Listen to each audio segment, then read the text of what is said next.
Las playas, para muchos de nosotros, son sinónimo de calma, son ese lugar donde el sonido de las olas parece curarlo todo, donde el tiempo se detiene y el mar parece eterno. Pero a veces, esa misma calma esconde una fuerza que nadie puede detener. Bajo el fondo del océano, un pequeño movimiento de la tierra puede transformar la serenidad en caos. Lo que comienza como un leve temblor puede liberar una ola que viaja a la velocidad de un avión. Un tsunami es la forma en la que el planeta nos recuerda que incluso en su belleza habita un poder inmenso. Bienvenidos a La Ciencia Cuenta.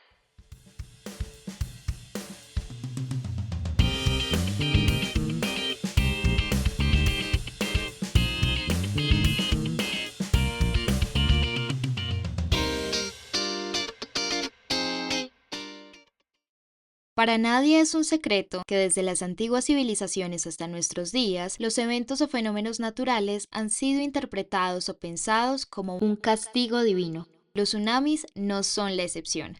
Algunos investigadores dedicados a entender cómo se han procesado estos eventos en el imaginario colectivo han encontrado algunas claves simbólicas para entenderlos. En este sentido, los tsunamis tienen una interpretación muy interesante. Para las antiguas civilizaciones, un tsunami no era solo un fenómeno natural, sino la señal de que algo sagrado se había quebrado. El mar había cruzado el límite divino que lo separaba de la tierra, rompiendo la paz que mantenía el equilibrio del mundo y devolviendo por un instante el caos primigenio. Es decir, aquel caos que reinaba en el inicio de los tiempos, donde aún no existía un límite entre la tierra y el mar.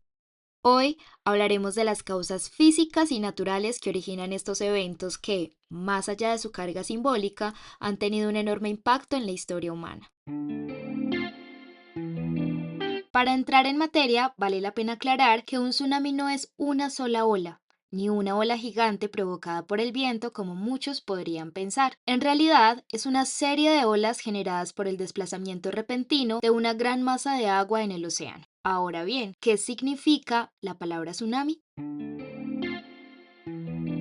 Pues bien, la palabra tsunami viene del japonés su, que significa puerto, y nami, que significa ola, y literalmente se traduce como ola del puerto. Este nombre se debe a que los pescadores japoneses notaban que, después de un terremoto, encontraban sus pueblos costeros completamente destruidos cuando regresaban a tierra, mientras que en alta mar, es decir, en las zonas alejadas de la costa y más profundas, apenas habían sentido algún movimiento. Este comportamiento ocurre porque en aguas profundas las olas del tsunami viajan muy rápido, inclusive pueden alcanzar velocidades de más de 800 kilómetros por hora, pero con una altura tan pequeña que son prácticamente imperceptibles para los barcos o embarcaciones que estén lejos de la costa. Solo cuando esas olas se acercan a tierra firme y el fondo del mar se vuelve más somero, la energía se comprime y la altura de la ola, lo que equivaldría a la amplitud de la onda, crece de forma impresionante, dando lugar a las enormes olas que todos asociamos con un tsunami.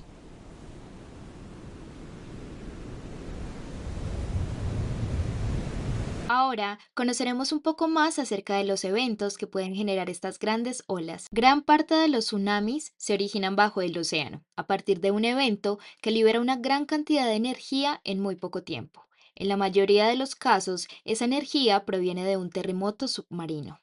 Bajo el fondo marino, las placas tectónicas, esas enormes piezas que forman la corteza terrestre, están en constante movimiento. A veces chocan, a veces se deslizan lateralmente una respecto a la otra y otras veces una se introduce por debajo de la otra. Estos movimientos van acumulando presión durante años o incluso siglos. Estos movimientos van deformando las rocas y cuando esa presión supera el punto de resistencia de las rocas, toda esa energía acumulada se libera de manera repentina, ocasionando así un terremoto. Ahora bien, si el epicentro del sismo está bajo el mar y el movimiento de las placas provoca que una parte del fondo oceánico se eleve o se hunda bruscamente, entonces toda la masa de agua que está encima se desplaza verticalmente. Ese movimiento es lo que da origen al tsunami, una onda de energía que se propaga en todas direcciones desde el punto de origen. Imagina por un momento que arrojas una piedra en un lago. La onda se expande hacia afuera. Algo similar ocurre con un tsunami, solo que a una escala inmensamente mayor y con una energía que puede viajar miles de kilómetros a través del océano. En mar abierto, como mencionábamos anteriormente, esas ondas son casi invisibles. Pueden tener decenas o cientos de kilómetros de longitud, pero solo unos pocos centímetros de altura. Sin embargo, a medida que ellas se acercan a la costa y el fondo del mar se eleva, el agua se frena y la energía se concentra. La onda se comprime y la altura del agua aumenta drásticamente, transformándose en una pared que puede alcanzar varios metros de altura. Así, es como una energía liberada en las profundidades, en el lecho marino, puede llegar a las playas con una fuerza devastadora. Quizá muchos tenemos en el imaginario que un tsunami se ve como una gran ola aproximándose a la playa. Sin embargo, cuando el tsunami se acerca a la costa, la realidad es muy distinta. En mar abierto, donde el océano puede alcanzar varios miles de metros de profundidad, las olas del tsunami viajan a una velocidad impresionante, entre unos 700 y 900 kilómetros por hora. Esto es casi tan rápido como un avión comercial.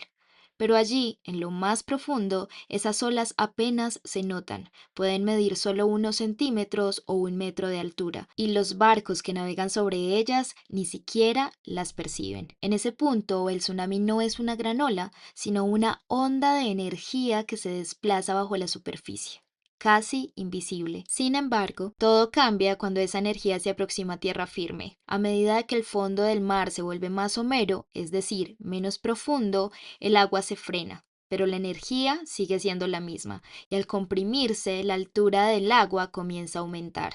Entonces, cuando el tsunami se hace visible, sus efectos pueden variar según la forma de la costa o del fondo marino. En algunos lugares, la primera señal puede ser la retirada repentina del mar. El agua se aleja varios metros o incluso cientos de metros, dejando al descubierto el fondo marino, corales o peces. Es una escena que puede parecer curiosa, pero es en realidad una advertencia natural.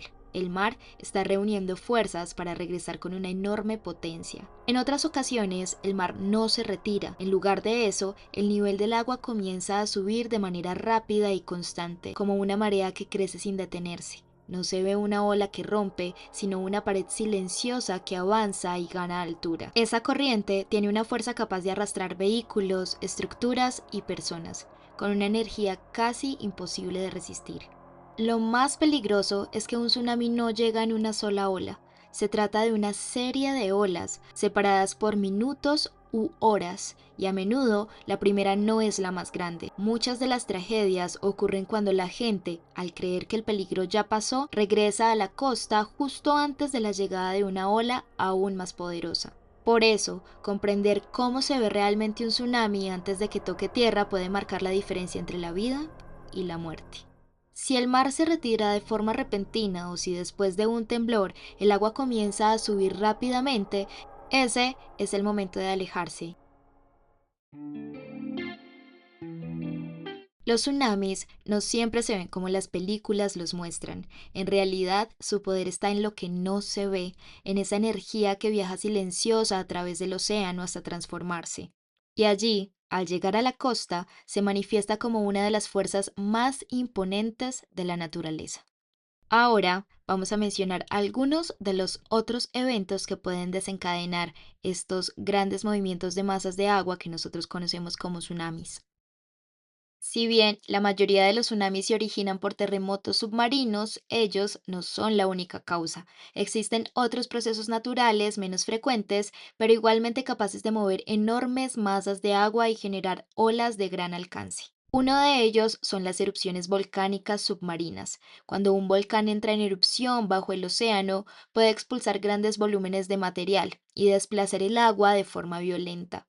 En otros casos, lo que provoca el tsunami no es la explosión, sino el colapso del propio volcán, cuando parte de su estructura se derrumba hacia el mar. Otro evento capaz de generar un tsunami son los deslizamientos de tierra. Estos pueden ser tanto submarinos como costeros. A veces grandes masas de sedimentos o fragmentos incluso de montañas se desprenden y caen al océano, empujando el agua de manera repentina. Estos deslizamientos de tierra pueden ser provocados por un terremoto, pero también pueden ocurrir por erosión o inestabilidad del terreno. Otro de los eventos que puede desencadenar un tsunami, y aunque es extremadamente raro, puede ser el impacto de un meteorito. Si un cuerpo de gran tamaño cae en el océano, desplaza una enorme cantidad de agua en cuestión de segundos. En conclusión, cualquier evento capaz de mover una gran masa de agua de forma súbita puede generar un tsunami, ya sea por la liberación repentina de la energía acumulada por la interacción de las placas tectónicas, la caída de una porción de una montaña submarina o incluso el impacto de un meteorito.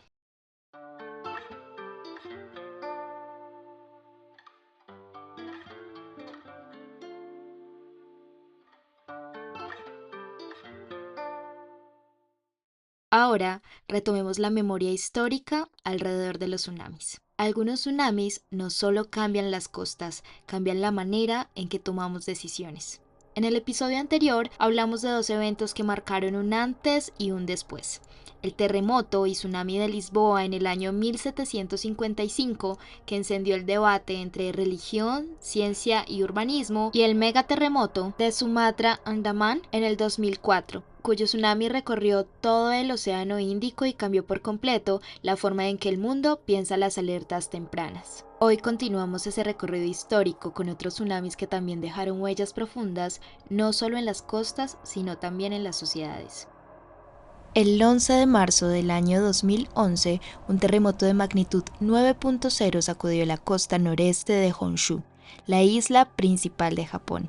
El sismo provocó un tsunami que en algunos valles costeros superó los 30 metros de altura y avanzó kilómetros tierra adentro. La tragedia no solo fue humana, ya que el agua desbordó las defensas costeras e inundó la central nuclear de Fukushima, generando una crisis energética y medioambiental que duró meses.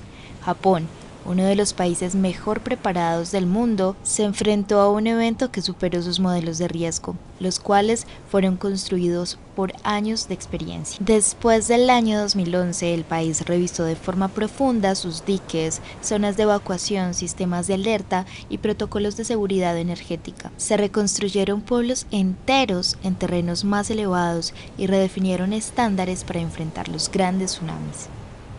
La lección que nos dejó este evento es que incluso las sociedades con sistemas avanzados deben recalibrar sus defensas ante eventos extremos.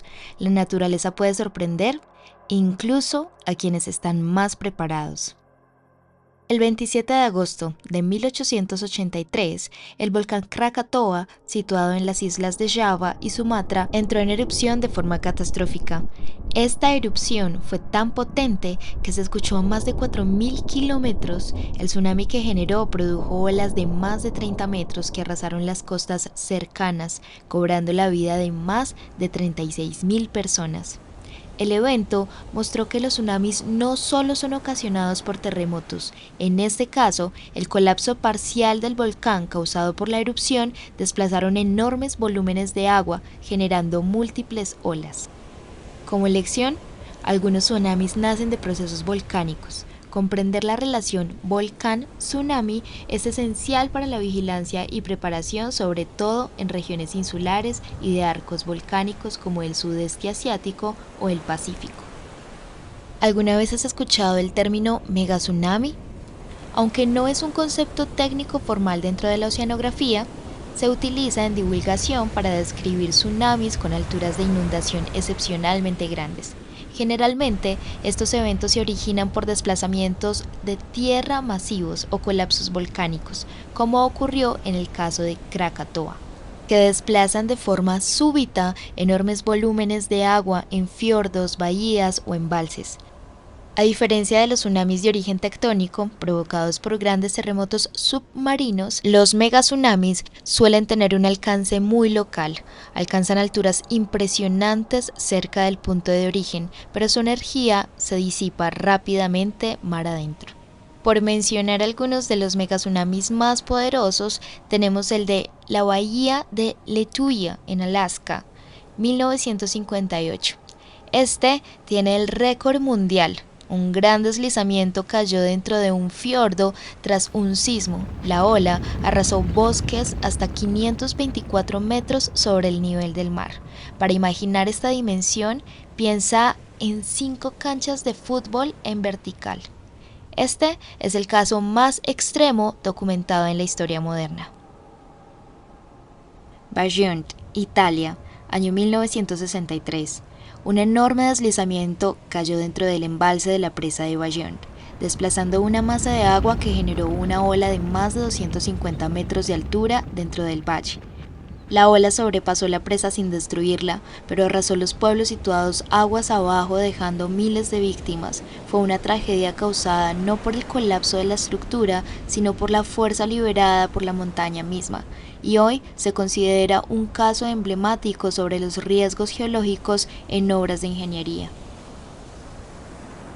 En el año 2015, un gran deslizamiento cayó sobre el fiordo de Tahan en el sureste de Alaska, generando una ola de aproximadamente unos 193 metros de altura cerca del punto de impacto y más de 100 metros a lo largo de 1,5 kilómetros del fiordo. Este evento reciente se ha convertido en un caso clave para estudiar los megatsunamis asociados al retroceso de los glaciares y la inestabilidad de las laderas en regiones polares. En el año 1792, el colapso de una ladera del monte Ansen en la isla de Kyushu provocó un tsunami devastador dentro de la bahía de Ariake. Los registros históricos y las evidencias en el terreno muestran olas de decenas de metros, con estimaciones locales cercanas a 57 metros de altura. El desastre destruyó varias poblaciones costeras y causó la muerte de más de 15.000 personas, convirtiéndose en una de las tragedias sísmico-volcánicas más mortales del Japón premoderno. Anak Krakatoa, Indonesia, año 2018. El derrumbe parcial del cono volcánico produjo un tsunami mortal en el estrecho de Sonda. Los estudios de campo midieron alturas máximas de aproximadamente 13 metros en costas cercanas, y se registraron alturas mayores en las islas próximas al volcán. Este evento evidenció cómo los colapsos volcánicos pueden generar tsunamis sin actividad sísmica previa y se convirtió en un caso clave para la vigilancia en los arcos insulares del Pacífico. Hace unos 8.000 años, aproximadamente 6.200 a.C., un enorme deslizamiento submarino frente a la costa de Noruega provocó un tsunami que se propagó por el Atlántico Norte, alcanzando las Islas Británicas y las costas de Escocia. Los estudios de campo indican que las olas llegaron a alturas de más de 10 a 20 metros en algunos sectores, dejando depósitos marinos tierra adentro. Este evento, conocido como el Paleotsunami de Storegga, es fundamental para comprender los riesgos asociados a los grandes deslizamientos submarinos y cómo estos pueden afectar amplias regiones oceánicas, incluso miles de años después. Este último megatsunami abre la puerta a un nuevo término que aprenderemos en este episodio: los paleotsunamis y sismitas. Los tsunamis no son fenómenos nuevos. Mucho antes de que existieran registros escritos, algunos dejaron huellas en el paisaje: capas sedimentarias, organismos marinos desplazados tierra adentro o sedimentos deformados en el subsuelo. A estos eventos antiguos se les llama paleotsunamis, y las estructuras que dejan en el terreno se conocen como sismitas. Los geólogos y paleosismólogos y especialistas en sedimentos trabajan en playas, turberas y llanuras costeras, excavando trincheras o tomando núcleos de sedimento. Allí identifican capas que no encajan con el entorno. Un ejemplo de ello son los sedimentos marinos depositados tierra adentro. Estos registros se comparan con otras evidencias, como dataciones con radiocarbono, registros históricos o modelos numéricos. Así, reconstruyen cuándo, dónde y cuán grandes fueron los tsunamis ocurridos hace siglos o miles de años. Su estudio es vital, ya que permiten extender el registro de tsunamis más allá de la historia escrita, a veces miles de años atrás. Gracias a eso, hoy sabemos que en regiones como Chile, Japón, Nueva Zelanda o la costa noroeste de Estados Unidos han ocurrido megatsunamis recurrentes. Esta información es clave para planificar alertas, infraestructura y evacuaciones para futuros eventos. Hoy Recordamos que el conocimiento científico por sí solo no puede detener una ola, pero puede transformarse en algo aún más poderoso, en conciencia colectiva, en esa memoria compartida que nos recuerda quiénes somos frente al planeta que habitamos. Los datos, simulaciones e historias contadas después de un desastre es una forma de mantener viva la memoria de la Tierra. Es la humanidad intentando entender su pulso y aprendiendo a moverse con él. La ciencia cuenta.